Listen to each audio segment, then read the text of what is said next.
It is very possible many other trees producing tropical products valuable in commerce might be introduced successfully into West Africa. The cultivation of cloves and nutmegs would repay here well, for allied species of trees and shrubs are indigenous, but the first of these trees takes a long time before coming into bearing, and the cultivation of the second is a speculative affair. Allspice I have found growing wild in several districts, but in no large quantity.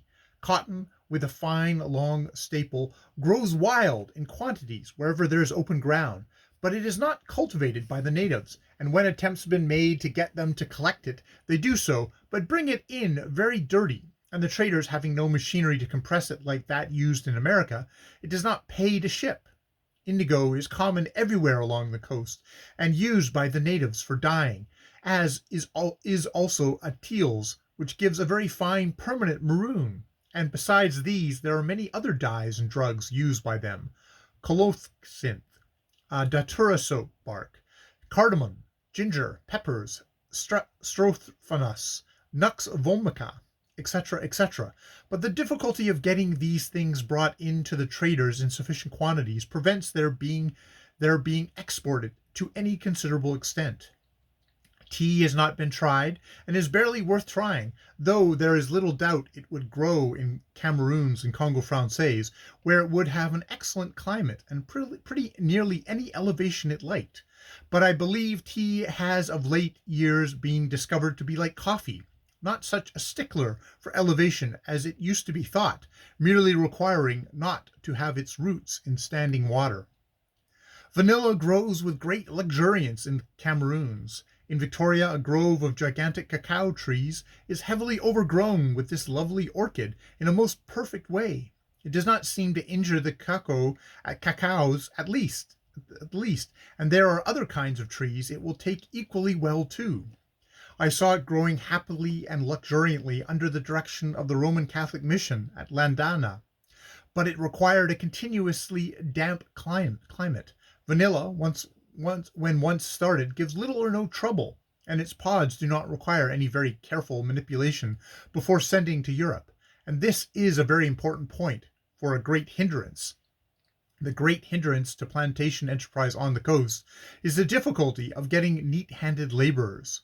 I had once the pleasure of meeting a Dutch gentleman, a plantation expert, who had been sent down the west coast by a firm trading there, and also in the Malay archipelago, prospecting, at a heavy fee, to see whether it would pay the firm to open up plantations there better than in Malaysia. I believe his final judgment was adverse to the West African plan because of the difficulty of getting skillful natives to tend young plants and prepare the products. Tea he regarded as quite hopeless from this difficulty, and he said he did not think you would ever get Africans at a cheap a rate, or so deftly finger to roll leaves as you can get Asiatics. No one knows until they have tried it. The trouble is to get an African to do things carefully, but it is a trouble and not an impossibility. If you don't go off with fever from sheer worry and vexation, the thing can be done. But in the meantime, he is maddening. I have had many days' work on plantations, instructing cheerful, willing, apparently intelligent Ethiopians of various sexes and sizes on the mortal crime of hoeing up young coffee trees. They have quite seen it. Oh, lor, massa, I no fit to do damn thing. Aren't they? You go along tomorrow morning and you'll find your most prominent pupils laying around with their hoes, talking about the disgraceful way their dearest friends go on, and destroying young coffee right and left. They are just as bad, if not slightly worse, particularly the ladies, when it comes to picking coffee. As soon as your eye is off them, the bough is off the tree. I know one planter who leads the life of the surprise captain in W.H.S. Gilbert's ballad, lurking among his groves and suddenly appearing among his pickers. This, he says, has given them a feeling of uncertainty as to when and where he may appear. Kasengo and all, but that has done much to preserve his plantation. But it is a wearying life, not what he expected from his book on coffee plantations, which had a frontispiece depicting a planter seated in his veranda with a tumbleful of something cool at his right hand and a pipe in his mouth, contemplating a large plantation full of industrious natives picking berries into baskets on all sides. Yes, and you think about the areas that have industrious natives, and it's usually because they have an overseers or probably whipping them. Labor. The labor problem is one that must be studied and solved before West Africa can advance much further than its present cultural condition, because the climate is such that the country cannot be worked by white laborers, and that this state of affairs will remain as it is until some true specific is discovered for malaria, something important happens to the angle of the Earth's axis, or some radical change takes place in the nature of the sun, is the opinion of all acquainted with the region. The West African climate shows no sign of improving whatsoever.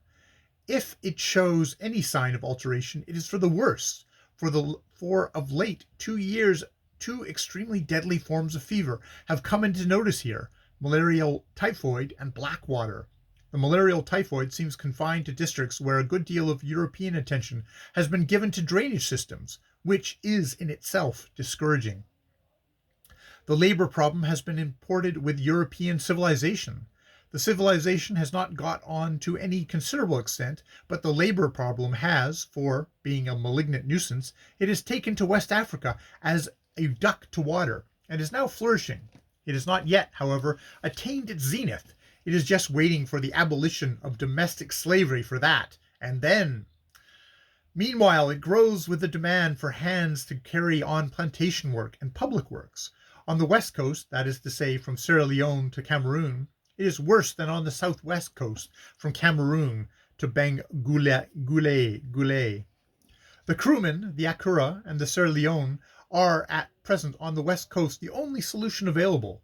The first is as fine a ship and beach man as you could reasonably wish for, but no good for plantation work. The second is, thanks to the practical training he has received from the Basel mission, a fair artisan, cook, or clerk, but no good for plantation work, except as overseer. The third is a poor artisan, an excellent clerk, or subordinate official, but so unreliable in the matter of honesty as to be nearly reliable to swindle any employee. Lagos turns out a large quantity of educated natives, but owing to the growing prosperity of the colony, they are nearly all engaged in Lagos itself. An important but somewhat neglected factor in the problem is the nature of the West African native, and I think a calm and unbiased study of this factor would give us the satisfactory solution to the problem. I venture to give my own observations on it. The crew boys, as the natives of the Grain Coast are called, irrespective of the age of the individual, by the white men, the Menkusi, as the Afikis call them, are the most important people of West Africa, for without their help the working of the coast would cost more lives than it already does, and would be in fact practically impossible. Ever since vessels have regularly frequented the bights, the crewman has the helpful habit of shipping himself off on board, and doing all the heavy work. Their first tutors were the slavers, who initiated them into the habit, and instructed them in ship's work, that they might have the benefit of their services in working their vessels along the slave coast. And, in order to prevent any crew boy being carried off as a slave by mistake, which would have prejudiced these useful allies, the slavers persuaded them always to tattoo a band of basket-work pattern down their foreheads and out on to the tip of their broad nose. This is the most extensive bit of real tattoo that I know of in West Africa, and the crew boys still keep the fashion. Their next tutors were the traders, who have taught and still teach them beach work, how to handle cargo, try oil, make themselves generally useful in a factory, learn sense, as the crew boy himself puts it. To religious teaching, the crew boy seems for an African singularly impervious, but the two lessons he has learnt, ship and shore work, are the best that the white has so far taught the black, because unattended with the evil consequences that have followed the other lessons. Unfortunately, the crewmen of the Grain Coast and the Cabina of the southwest coast are the only two tribes that have had the benefit of this kind of education, but there are many other tribes who, had circumstances led the trader and the slaver to turn their attention to them, would have done their tutors quite as much credit. But circumstances did not, and so nowadays, just as 100 years ago, you must get the crew boy to help you if you're going to do any work, missionary or mercantile, from Sierra Leone to Cameroon. Below Cameroon, the crew boy does not like to go, except to the beach of an English or German house, for he has suffered much from the Congo Free State, and from Spaniards and Portuguese, who have not respected his feelings in the matters of wanting to return every year, or 2 years at the most, to his own country, and his rooted aversion to agricultural work and carrying loads about the bush.